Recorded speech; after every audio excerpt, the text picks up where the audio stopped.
Selamat pagi semua. Hari ini kita akan belajar topik sudut. Okey, murid boleh lihat buku teks pada muka surat 199 dan 200. Kita punya subtopik pada hari ini adalah 6.11 mengenal dan menamakan sudut tegak. Sudut tegak adalah sudut berbentuk L. Okey, sudut tirus adalah sudut yang tajam. Dan sudut cakah. Sudut cakah adalah sudut yang sangat luas. Okey. Pada bentuk segi empat tepat, segi empat sama dan segi tiga. Segi empat tepat adalah segi bentuk yang mempunyai sisi yang sama panjang pada sisi yang bertentangan. Okey. Sekarang ni, segi empat sama pula adalah segi empat yang mempunyai semua sisinya yang sama panjang, dan segi tiga adalah bentuk yang mempunyai tiga sisi. Okey, kita lihat pada muka surat 199. Kenal sudut. Pada bucu segi empat tepat, ada ruang antara dua garisan yang bertemu, iaitu ialah sudut. Sudut itu dinamakan sudut tegak. Okey.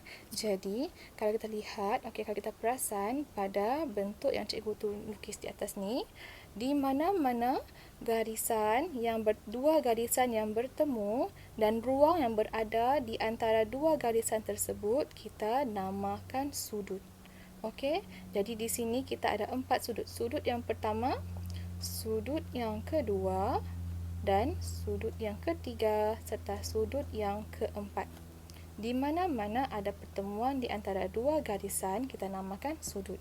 Okey, kita lihat segi empat sama pula. Segi empat sama pun ada 1 sudut, 2 sudut, 3 sudut dan 4 sudut. Sudut ni dalam bahasa biasa kita sebut sebagai bucu. Okey, untuk segitiga kita ada 3 sudut. Jadi, kita ada 3 jenis sudut seperti yang kita sebut tadi. Sudut tegak adalah sudut yang berbentuk L, di mana dua garisan tersebut bertemu. Garisan tersebut lurus menegak ke atas dan menegak ke bawah seperti huruf L. Jadi, sudut yang terhasil apabila dua garisan tersebut bertemu dinamakan sudut tegak. Okey, kerana dua garisan yang bertembung tersebut adalah garisan yang tegak. Okey. Jadi, sudut yang kedua kita ada sudut tirus. Sudut tirus ni tadi cikgu sebut sebagai sudut yang tajam. Kita lihat bucunya. Okey. Sangat tajam.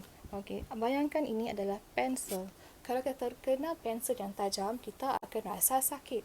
Jadi, ingat bila murid lupa tentang sudut tirus, murid boleh ingat pensel.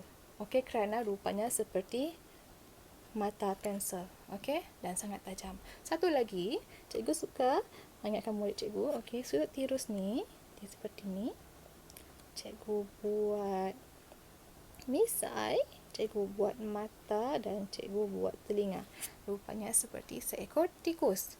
Dan ejaannya juga sama seperti tikus. Okey, jadi sudut tirus ni seperti muka tikus. Ianya sangat tajam. Okey? Serta sudut cakah. Cakah ni murid boleh ingat dengan perkataan cakar. Okey, macam mana kita cakar harimau kucing mencakar dinding. Macam mana kalau kita nak cakar sesuatu benda, kita akan buka tapak tangan kita dengan seluas-luasnya. Okey, jadi sudut cakah juga sama seperti tangan yang kita nak buka masa kita nak cakar tadi tu. Okey, ianya sangat luas. Sudut cakah sangat luas. Okey, dia boleh jadi seperti ini. Sudut cakah juga boleh jadi seperti ini dan juga seperti ini. Okey, ianya mempunyai keluasan yang sangat luas di tengah-tengah, sama seperti tangan yang mencakar tadi tu. Cikgu cuba buat tangan untuk murid-murid sekalian. Alright, anggap ini tangan kita. Okey, jari. 3, 4, 5. Jadi ini adalah sudut cakar. Okey. Kalau murid perasan, okey, cikgu buat satu. Mula-mula kita buat sudut tegak. Ini adalah sudut tegak. Ini adalah 0 darjah.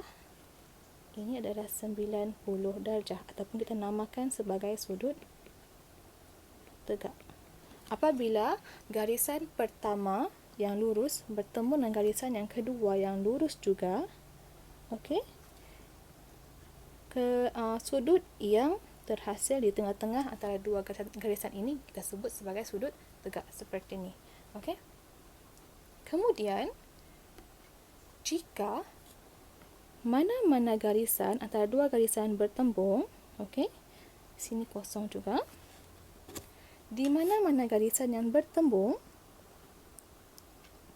yang berada sebelum garisan sudut tegak, ini adalah sudut tegak. Jadi di mana-mana ada dua garisan yang bertembung, sebelum di hadapan garisan sudut tegak, okey, sama ada yang bertembung di sini, garisan pertama dan garisan kedua sini, ataupun yang bertembung di sini, ataupun yang bertembung di sini, di mana-mana garisan yang berada di hadapan garisan sudut tegak ni kita sebut sebagai sudut tirus. Okey. Ini bermaksud sudut tirus mempunyai nombor ataupun sudut yang lebih kecil daripada sudut tegak. Sudut tirus lebih kecil daripada sudut tegak. Okey? Dan sudut yang ketiga, sudut cakar.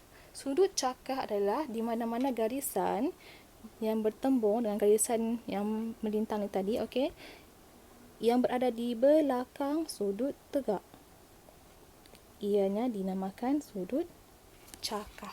Okey, jadi di mana-mana garisan yang bertembung, sama ada ianya bertembung dengan garisan ni dan ni, ataupun garisan ni dengan garisan ini, ataupun garisan ini dengan garisan ni, kita namakan sebagai sudut cakar.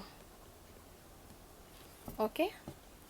Kecuali sudut jika ada dua garisan yang lurus bertemu dengan garisan yang melintang tadi dan membentuk satu garisan yang lurus, ini bukan sudut cakar. Okey murid-murid, sudut cakar adalah sudut yang masih berdiri sebelum garisan melintang ni tadi. Okey.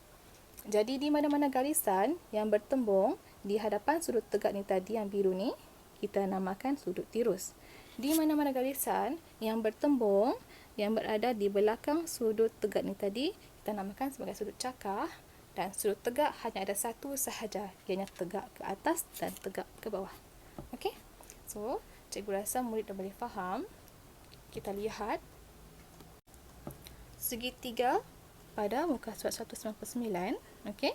Kita lihat di soalan yang pertama. Rajah yang pertama, okey. Nak kira sudut yang di sini. Macam mana nak kira? Pertama sekali murid perlu buat garisan melintang. Okey? Lepas tu ini garisan melintang. Lepas tu murid buat sudut tegak. Sudut tegak, nak jadikan ni hanya sudut tegak, buat garisan melintang ke atas. Jadi ini adalah sudut tegak. Sekarang kenal pasti sudut di sini, okey. Garisannya bertemu, garisan pertama dan garisan yang kedua. Ianya bertemu di hadapan sudut tegak. So ini adalah sudut tirus. Okey. Di mana-mana garisan yang bertemu di hadapan garisan sudut tegak ni kita namakan sudut tirus. Alright. Sama seperti yang kedua ni tadi. Buat garisan yang pertama yang melintang, kemudian buat sudut tegak ke atas, sudut tegak, dan cari garisan yang membentuk sudut yang diberikan oleh soalan. Jadi garisan ini juga berada di hadapan sudut tirus, sudut tegak. Jadi ianya dinamakan sudut tirus. Okey. Contoh pada soalan pada soalan nombor 3, muka surat 200, okey. Kita lihat sudut ni. Nak cari ianya sudut cakar ataupun tidak, okey. Murid mula-mula buat murid boleh terbalikkan buku teks ataupun buku soalan, okey. Kemudian kita buat garisan melintang dan kita buat garisan sudut tegak. Jadi, kemudian sambungkan garisan yang membentuk sudut yang diberikan oleh soalan. Jadi, soalan punya garisan berada di sini. Okey, ianya membentuk sudut di tengah-tengah ni. So, sudut yang terdapat dalam soalan ni lebih daripada sudut tegak. Jadi, ianya adalah sudut, ini adalah sudut cakah. Okey. Jadi, murid boleh buat latihan yang diberikan dan jika ada apa-apa masalah, boleh hubungi cikgu. So, itu sahaja untuk hari ini. Sekian, terima kasih.